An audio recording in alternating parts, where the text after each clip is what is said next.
আসসালামু আলাইকুম। Hello everyone. এখন থেকে যখন তখন কাঁচা কসকসা আম খেতে পারবেন।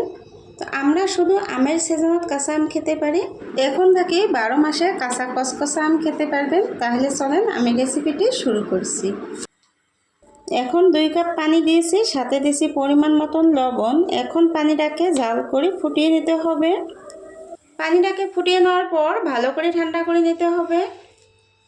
তো আমি এখানে আম নিয়েছি, আমটাকে ধুয়ে পরিষ্কার করে নিয়েছি, এখন ছিলিয়ে নিয়েছি। আর এখন আমি ধোবো না। এখন আমগুলোকে আমি লম্বা লম্বা করে কেটে নেব। আপনাদের পছন্দ মতে আপনারা কেটে নিতে পারেন। তো আমটা কেটে নেওয়ার পর আমের আটিটা আমি আলাদা করে নেব। এইভাবে আম সংগ্রহ করলে আপনারা যখন তখন কাঁচা কসকসা আম খেতে পারবেন। ডাল রান্নাতেও দিতে পারবেন, যখন তখন ভর্তা করে খেতেও পারবেন। তো আমি আমগুলো এইভাবে সবগুলো কেটে নিলাম।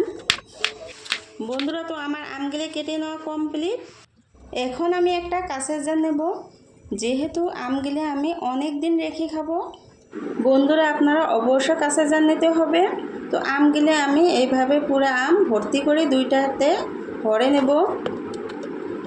এখন থেকে যখন তখন এই কাঁচা আম ভর্তা করে খেতে পারেন, ডাল রান্নাতেও দিতে পারেন। তো আমি আমগুলো পুরা ভর্তি করে ভরে নিয়েছি 2টা জারেতে। এখন যে আমি আগের থেকে লবণ পানিটা করে রেখেছিলাম, সেটা আমি ঢেলে দিলাম 2 ভাগ। ঠান্ডা হওয়ার পর 2 ভাগ আমি দিব লবণ পানি, 1 ভাগ আমি খালি রাখবো। অর্থাৎ 3 ভাগের 2 ভাগ দিতে হবে লবণ পানি, 1 ভাগ ভিনেগার দিয়ে আমি ভর্তি করে নেব। বন্ধুরা, দেখলেন তো কত সহজ রেসিপিটি। অবশ্য বাসায় একবার ট্রাই করবেন। আর ভিনেগার দিতে হবে, যেহেতু আমি অনেক দিন রেখে খাবো।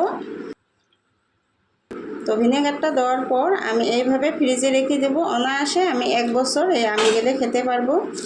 বন্ধুরা, আশা করছি আজকে সহজ আর মজাদার আমের রেসিপিটা আপনাদের কাছে খুবই ভালো লেগেছে। এখন আমি চামচ ভর্তি করে একটু লবণ বেশি করে দিয়ে আমি ফ্রিজে রেখে দেব। এইভাবে রেখে দিলে আপনারা 1 বছর অনায়াসে খেতে পারবেন।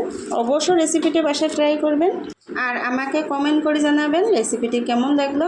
সবাই ভালো থাকবেন, সুস্থ থাকবেন, সেই কামনায় আল্লাহ হাফেজ।